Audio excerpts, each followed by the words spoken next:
In this next video, we're going to continue our pre-planning set of instruction, and this will be files to include in a minimum essential dataset, or MED. Let's look at some of the files you may want to include. And as I mentioned before, the example files we'll cover here are oriented for emergency responders and search and rescue.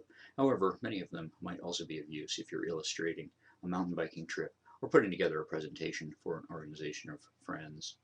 So here's some of the files I keep on my computer, and here's my raster set.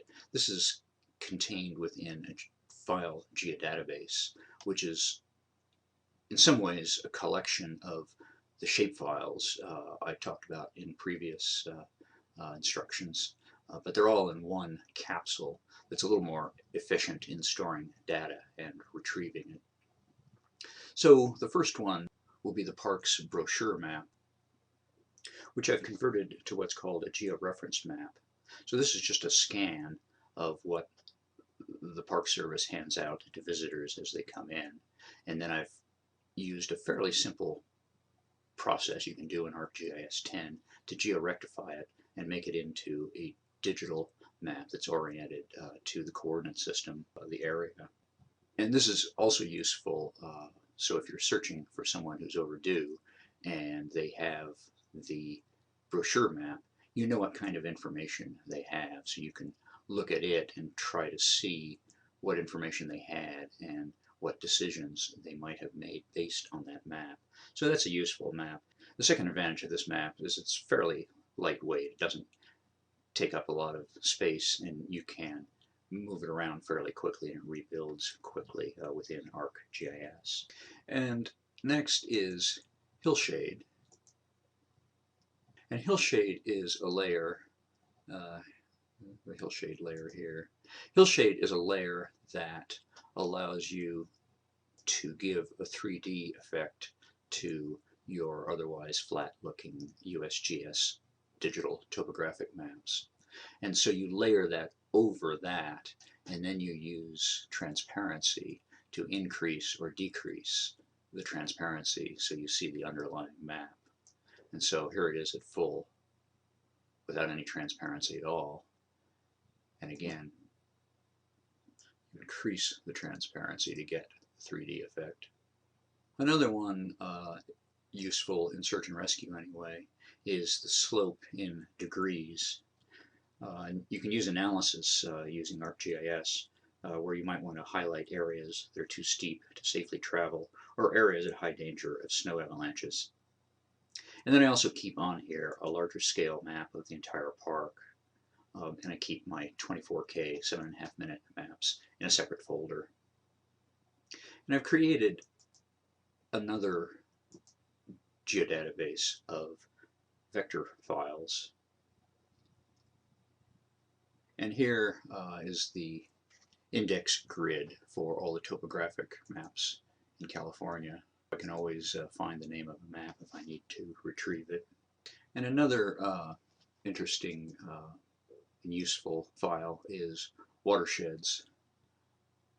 So this outlines the watershed boundaries of terrain.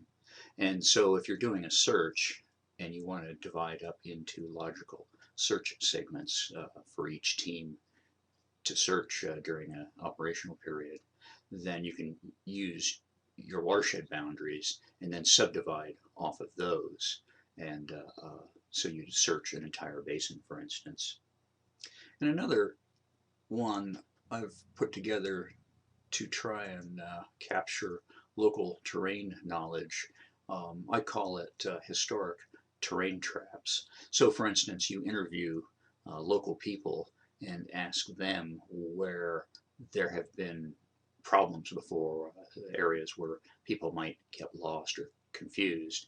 And this is really useful because 10 years or more might go by between people getting lost or in trouble in the same place. And so in this way you preserve historic memory of an area by asking some of your old timers and keeping track of especially significant SARs as you go along. And so you keep that sort of stuff on the record. And then I've also got included in here, of course, trails. And you can also add cross-country routes and any cross-country routes that are in guidebooks. For instance, for the Sierra, you have Roper's High Route, which is not otherwise mapped and just has descriptions in a guidebook. So those are just a few of the files to consider that I've illustrated here, but others you might consider. I've created search segments for all of Kings Canyon to allow a search to be set up.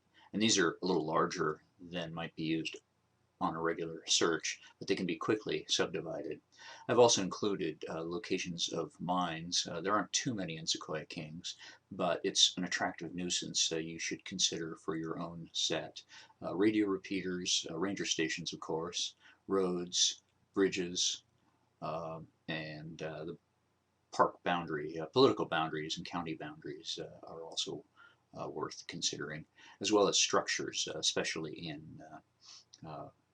wildland or rural areas. Structures are a really useful data set to have. And even though I'm using ArcGIS 10 for this demonstration, you can use all of these files in ArcGIS Explorer Desktop.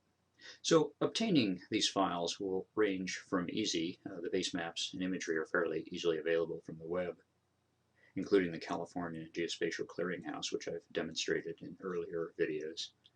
But many vector files, such as streams, roads, boundaries, and watersheds, are also available there, and of course the GNIS file.